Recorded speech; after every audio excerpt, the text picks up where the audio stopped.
Intangiriro igice cya 12. Aburahamu. Imana ihamagara Aburahamu imusaba kuva mu gihugu cye. Uhoraho abwira Aburahamu ati wimuke uve mu gihugu cyawe, mu muryango wawe, mu nzu ya so, ujye mu gihugu nzakwereka. Nzakugira umuryango munini, nzaguha umugisha. Izina ryawe nzarigira ikirangirire, uzaba umunyamugisha. Abazakuvuga neza nzabaha umugisha, uzagutuka nzamuvuma. Imiryango yose y'isi izaguherwaho umugisha. Nuko Aburahamu aragenda, agenza uko Uhoraho yamubwiye, na Loti barajyana. Aburahamu yimuka mu mujyi wa Harani yari ageze mu kigero cy'imyaka 75. Aburahamu ahagurukana n'umugore we Sarayi na Loti umuhungu wa mwene se, hamwe n'ibintu byose bari batunze n'abagaragu bose bari barahakiye i Harani, bagenda berekeza mu gihugu cya Kanahani. Aburahamu yambukiranya Kanahani akamanukira mu Misiri. Nuko bagera mu gihugu cya Kanahani, Aburahamu yambukiranya igihugu cyose agera ahantu hitwa Sikemu ku giti cy'umushishi wa More. Abakanahani bari bagituye muri icyo gihugu.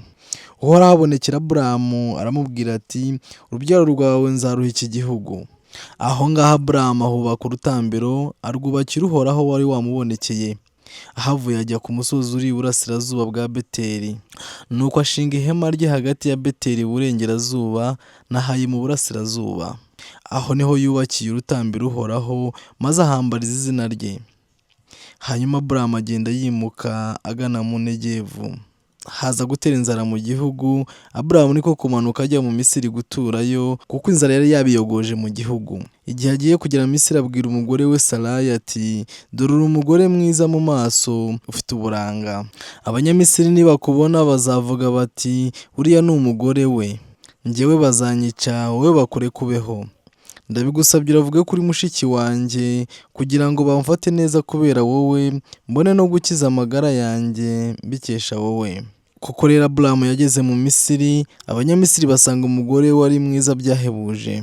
Abatware ba Farawo bamaze kumubona, bajya kumuratira Farawo, uwo mugore baramuzana mu ngoro ye. Nuko bafata neza Aburahamu ku mpamvu z'uwo mugore, abona amatungo magufi n'amatungo maremare, n'indogobe n'abagaragu n'abaja, n'indogobe z'ingore n'ingamiya. Ariko Uhoraho ahanisha ibyago bikomeye Farawo n'urugo rwe, amuhora Sarayi umugore wa Aburahamu. Farawo niko guhamagaza Aburahamu aramubwira ati wangize ibiki?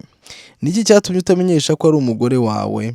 Kuki wambwiye ngo ni mushiki wawe, bigatuma mugira umugore wanjye? Ngaho noneho dore umugore wawe, mufata ugende.